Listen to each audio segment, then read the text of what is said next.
할렐루야. 오늘은 2월 22일 주일입니다. 히브리서 13장 5절 말씀입니다. 돈을 사랑하지 말고 있는 바를 족한 줄로 알라. 그가 친히 말씀하시기를 내가 결코 너희를 버리지 아니하고 너희를 떠나지 아니하리라 하셨느니라. 이렇게 말씀하고 있습니다. 여러분, 우리는 돈을 사랑하지 말고 하나님께서 우리에게 주신 바를 족한 줄로 알아야 될 것입니다. 왜냐하면 하나님께서 우리를 버리지 않고 떠나지 않으시기 때문입니다. 그래서 우리 크리스천들은 어떤 형편에서든지 자족하기를 배워야 됩니다. 크리스천이 자신의 경제적인 형편을 보고 불평하는 것은 하늘 아버지의 선하심과 사랑을 믿지 않는 죄를 짓는 것입니다. 이러한 불평으로 이스라엘 백성들은 광야에서 하나님을 경록했습니다. 왜 하나님께서 고기를 주시지 않느냐? 왜 하나님께서 만나만 주시느냐? 왜 하나님께서 부추와 마늘과 생선과 참외는 주시지 않느냐? 하나님께서 엄청난 기적으로 그들을 애굽의 노예 생활에서 해방시키셨고 지금도 매일 만나를 내려주시고 반석의 샘물을 공급해 주시고 낮에는 구름 기둥으로 덮어서 시원하게 해주시고 밤에는 불 기둥으로 덮어서 춥지 않게 해주신 것을 감사하게 여기지 않았습니다. 여러분, 아름다운 정원을 유지하려면 계속 잡초를 뽑고 꽃이나 나무에 비료를 줘서 잘 가꿔야 됩니다. 마찬가지로 만족하는 삶도 노력 없이 이루어지지는 않습니다. 사도 바울도 어떤 환경에서든지 만족하는 것을 배웠다고 말씀하고 있습니다. 빌립보서 4장 11절입니다. 내가 궁핍함으로 말하는 것이 아니니라. 어떠한 형편에서든지 나는 자족하기를 배웠노니 나는 비천에 처할 줄도 알고 풍부에 처할 줄도 알아. 모든 일, 곧 배부름과 배고픔과 궁핍과 풍부에도 처할 줄 아는 일체 비결을 배우노라 이렇게 말씀하고 있습니다. 사도 바울도 자족하는 것을 배웠다 이렇게 말하고 있습니다. 우리는 더 말할 것이 없습니다. 우리도 어떤 형편에서든지 자족하는 것을 배워야 될 줄로 믿습니다. 우리는 탐심이라는 잡초를 뽑아 주어야 합니다. 성경은 탐심은 우상숭배라고 말하고 있습니다. 나보다 더 경제적으로 형편이 좋은 사람의 형편을 나와 비교하면서 너무 부러워하고 낙심하면 안 됩니다. 하나님께서는 각 자녀에게 각각 다른 목적을 가지고 어려움들을 허락하십니다. 만약 내가 너무 부자가 되면 하나님도 믿지 않고 교만해지고 도덕적으로 타락할 수 있는 그런 가능성이 있기 때문에 나에게 경제적인 부유함을 허락하지 않을 수도 있습니다. 그래서 우리는 늘 다윗처럼 고백해야 됩니다. 시편 23편에 여호와는 나의 목자시니 내가 부족함이 없으리로다. 그가 나를 푸른 풀밭에 누이시며 쉴 만한 물가로 인도하시는다 그랬습니다. 양들은 좋은 목자를 만나면 아무런 부족함이 없습니다. 왜냐하면 양들이 알아서 좋은 풀밭으로 양떼들을 인도해서 다 배불리 먹이고 또 좋은 물가로 인도해가지고 물 마시게 하고 편안히 쉴 수 있게 만들어주기 때문입니다. 하나님께서 우리 목자시기 때문에 우리에게 다 먹을 것과 입을 것과 또한 쓸 것을 공급해 주는 것을 믿고 항상 감사하며 자족하는 것을 배워야 될 줄로 믿습니다. 그래서 우리는 탐심을 버려야 됩니다. 과하게 욕심을 부리면 안 됩니다. 돈을 사랑하지 말고 있는 바를 족한 줄로 알아야 될 줄로 믿습니다. 성경은 탐심을 심각한 죄로 규정하고 있습니다. 탐심을 우상숭배라고 말하고 있습니다. 고린도서 3장 5절입니다. 그러므로 땅에 있는 지체를 죽이라. 곧 음란과 부정과 사욕과 악한 정욕과 탐심이니 탐심은 우상숭배니라. 이렇게 말하고 있습니다.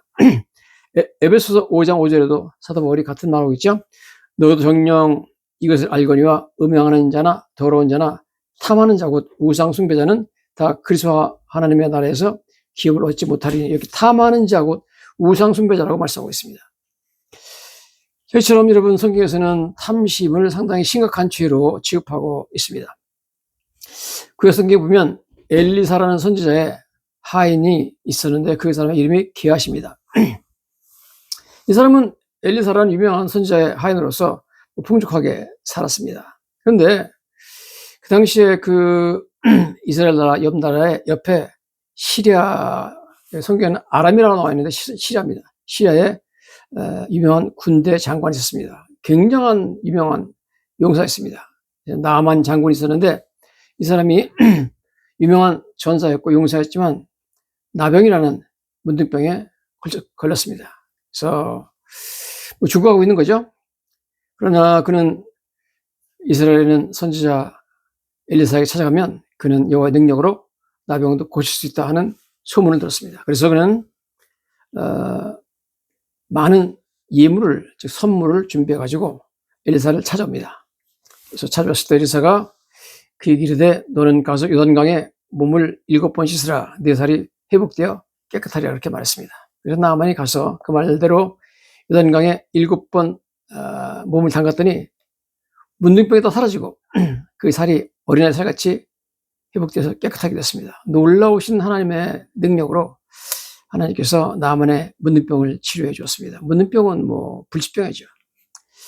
자, 그래서 나만이 너무 놀라고 너무 고마워서 모든 군대와 함께 하나님의 사람에게로 돌아와서 그의 앞에 서서 이르되 내가 이제 이스라엘 외에는 온천에 신이 없는 줄 아나이다. 청하건대 당신의 종에게서 예물을 받으소서 이렇게 말합니다. 이건 모두 다 열왕기하 5장 10절부터 나오는 말씀입니다. 자, 그러니까 엘리사가 이렇게 대답합니다. 이르되 내가 섬기는 여호와께서 살아계심을 두고 맹세하노니 내가 그 앞에서 받지 아니하리라 하였더라. 나만이 받으라고 강권하되 그가 거절하니라. 나만은 너무 고마워가지고 아니 제가 어떻게 이렇게 내가 죽을 수밖에 없는 저를 살려주셨는데 문둥병을 고쳐주셨는데 내가 어떻게 빈손으로 갑니까? 저는 그렇게 못합니다. 꼭 받으셔야 됩니다. 그냥 보내시면 안 됩니다. 그렇게 해도 엘리사가 극구 거부했습니다. 그래서 돌아가는 거예요. 가져왔던 예물을 주지 못하고 돌아갑니다. 그런데 그 엘리사의 사환이었던 기하시가 이걸 보고 아니 저 좋은 금덩어리 은덩어리 또 아름다운 옷도 좋은 옷도 많이 가져왔는데 저걸 다 그냥 보내? 저건 너무 아깝다. 그래서 욕심을 가지고 탐심을 부리기 시작합니다. 그래서 이렇게 말하죠. 이 아람 사람 나만에게 그가 가져온 것을 그의 손에서 받지 아니했도다. 여호와께서 살아계심을 두고 맹세하노니 내가 그를 쫓아가서 무엇인지 그에게서 받으리라 하고 그렇게 말합니다.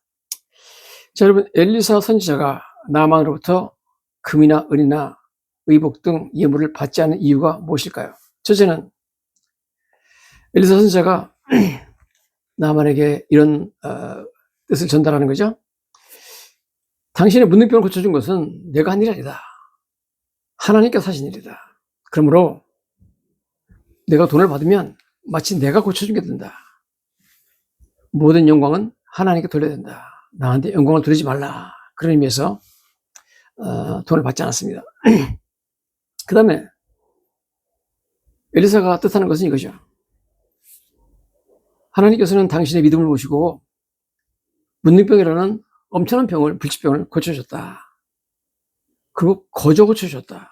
하나님의 은혜다. 하나님의 은혜는 돈으로 사고 팔 수 있는 그런 상품이 아니다 하는 것을 보여주기 위해서 그렇게 했습니다. 뿐만 아니라 엘리사는 돈을 받기를 거부함으로써 그 당시 이방의 그 선지자들이나 또는 주술사들이 사람들의 병을 고쳐주고 돈을 받고 있던 그러한 풍습과 다르게 나는 여호와를 섬기는 하나님의 종으로서 돈 받고 병 고쳐주는 것은 아니다. 너희가 믿는 너희의 그 이방 신들의 그런 선지자들이나 그런 주술사와는 다르다 하는 것을 보여줬습니다. 어쨌든 간에 나만 장군은 이렇게 본국으로 아람으로 돌아가지만 엘리사의 종 기하시는 그를 뒤쫓아가서 나만의 선물을 가로채기 위해서 거짓말을 합니다. 기하시는 주인 엘리사의 이름을 들먹이면서 마치 엘리사가 선물을 원해서 자기를 보낸 것처럼 거짓말을 하는 것을 보게 됩니다. 기하시의 물질적인 탐심을 보게 됩니다. 성경 열왕기하 5장 21절부터 보니까 이런 말씀이 나옵니다. 나만의 뒤를 쫓아가서 나만이 자기 뒤에 달려옴을 보고 수레에서 내려 맞이하니 이르되 평안이냐 하니. 그래서 뒤에서 기하시가 쫓아오니까 나만 장군이 돌아가다가 수레에서 내렸습니다. 내려가지고 평안이냐, 즉 안녕하시냐 이렇게 물어봤습니다. 그러니까 그 이르되 평안하나이다. 우리 주님께서 나를 보내시며 말씀하시기를, 즉 엘리사가 보냈다고 거짓말하는 거죠. 지금 선지자 제자 중에 두 청년이 에브라임 산지에서부터 내게로 왔으니 청하건대 당신은 그들에게 은 1달란트와 옷 2벌을 주라 하시더이다. 이렇게 말했다는 겁니다. 엘리사가 거짓말하는 거죠. 이 종 기하시는 간이 적어서 그 금덩어리도 가져오고 은덩어리도 많이 가져오고 옷도 많이 가져왔는데 겨우 금도 구하지 못하고 겨우 은 1달란트만 달라고 그러고 그다음에 옷도 많이 달라고 하지도 않고 2벌만 달라고 했습니다. 나만이 이르되 바라건대 2달란트를 받아 야 금 1달란트 가지고 뭐 하겠느냐 내가 2달란트를 줄게 이렇게 말합니다.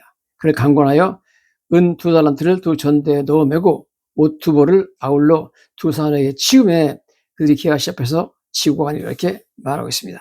언덕에 이르러서는 기하시가 그 물건을 2사원의 손에서 받아 집에 감추고 그들을 보내 가게 한 후에 그래서 언덕에 와가지고 자기 집에다가 은덩어리하고 옷 받은 걸 감춰놓고 아무 일도 안 한 것처럼 멀쩡하게 주인에게로 돌아왔습니다. 근데 엘리사는 보니까 기하시가 한참 동안 어디 가서 안 보이거든요. 그래서 내가 어디서 오느냐 이렇게 물어봤습니다. 내가 어디서 오느냐 하니 대답하되 당신의 종이 아무데도 가지 아니했나이다. 또 거짓말하죠. 아무데도 안 갔다는 겁니다.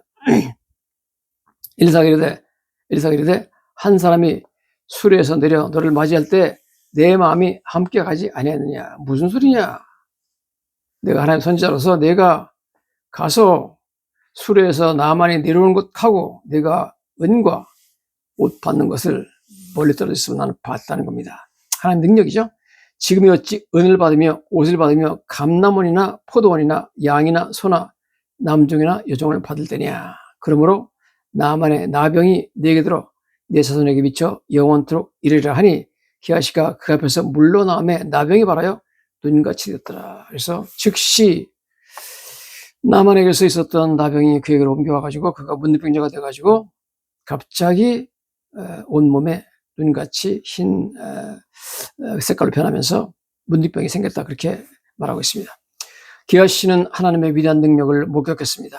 그것은 이방인 나만 장군의 건강과 생명 그리고 영혼을 구원하는 하나님의 능력을 분명히 보여주는 위대한 사건이었습니다.